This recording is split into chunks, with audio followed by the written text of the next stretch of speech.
السلام علیکم دوستو، قرآن حکیم ایسی پاکیزہ کتاب ہے جس کی نظیر لانا ممکن ہی نہیں، اور دین اسلام میں سب سے بڑی دلیل قرآن حکیم اور صحیح احادیث ہیں۔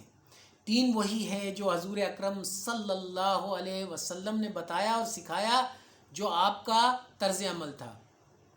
کہلائے جانے والے کسی بزرگ کی بات، کسی صوفی کی بات، کسی ولی کی بات یا کسی میرے جیسے عام آدمی کی بات اگر قرآن اور صحیح احادیث کے مطابق ہے، ہم آہنگ ہے، بالکل ایک جیسی ہے، تو بالکل حق ہے، سچ ہے۔ اور اگر کسی کی بھی بات حضور اکرم صلی اللہ علیہ وسلم کے طرز عمل سے مختلف ہے، ٹکراتی ہے، قرآن کے پیغام سے مختلف ہے، تو اس کی دین میں کوئی حیثیت نہیں۔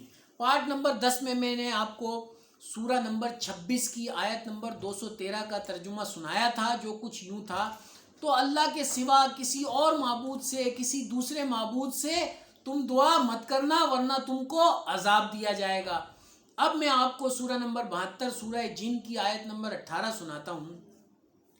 اعوذ باللہ من الشیطان الرجیم، بسم اللہ الرحمن الرحیم، وَأَنَّ الْمَسَاجِدَ لِلَّهِ فَلَا تَدْعُوا مَعَ اللَّهِ أَحَدًا۔ ترجمہ کچھ یوں ہے، اور یہ کہ مسجدیں خاص خدا کی ہیں تو خدا کے ساتھ کسی اور کی عبادت نہ کرو۔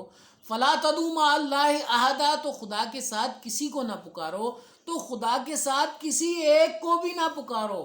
آئیں آیت کے اس حصے پر لفظ بلفظ غور کریں۔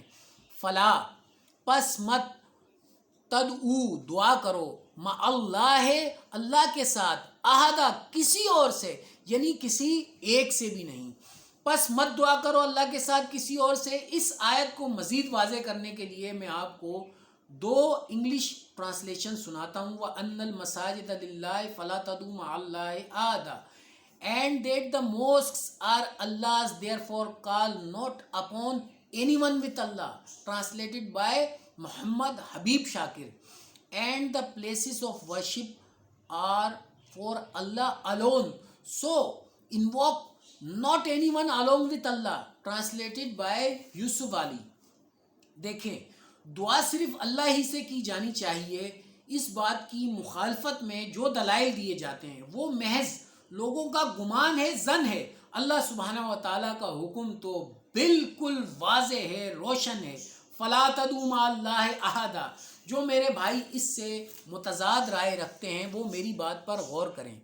دیکھیں، ہمارا مقصد آخرت میں کامیابی ہے، جس کے لیے ضروری ہے کہ ہم مسلک کے تعصب سے باہر نکل کر بات کو سمجھیں اور پھر اس پر عمل کریں۔ ہمیں مسلک کی تقسیم نے بہت نقصان پہنچایا ہے۔ مسلک اب مسلک نہیں رہے، انہیں مسلک کے درجے سے بڑھا کر دین و مذہب بنا دیا گیا ہے۔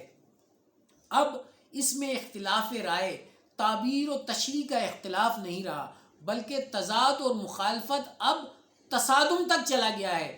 دیکھیں، یہ ساری امت مسلمہ ہے، ہم سب مسلمان ہیں الحمدللہ۔ الگ الگ باتوں کو گڈمٹ کرنے کا کوئی فائدہ نہیں، ہر چیز کو اپنی اپنی جگہ پر رکھ کر دیکھنا چاہیے۔ Let me explain.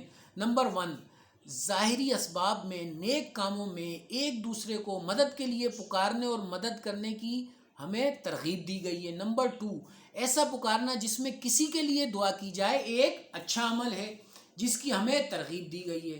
مثال کے طور پر جب ہم قبرستان جائیں تو یہ کہیں: اے مومن اور مسلمان گھر والوں، تم پر سلام ہو، ہم تم سے انشاءاللہ ملنے والے ہیں اور ہم اللہ سے اپنے لیے اور تمہارے لیے عافیت کا سوال کرتے ہیں۔ نمبر 3، ایسا پکارنا جس میں ہم ویسے ہی اپنی کیفیت بیان کر رہے ہوتے ہیں۔ مثلا میں بہت دیر سے تکیے پر ٹیک لگا کر بیٹھا ہوں، اب میں تکیہ ہٹا دوں تو کہوں: ہائے ابا جی، اس تکیے نے تو میری کمر ہی توڑ ڈالی ہے۔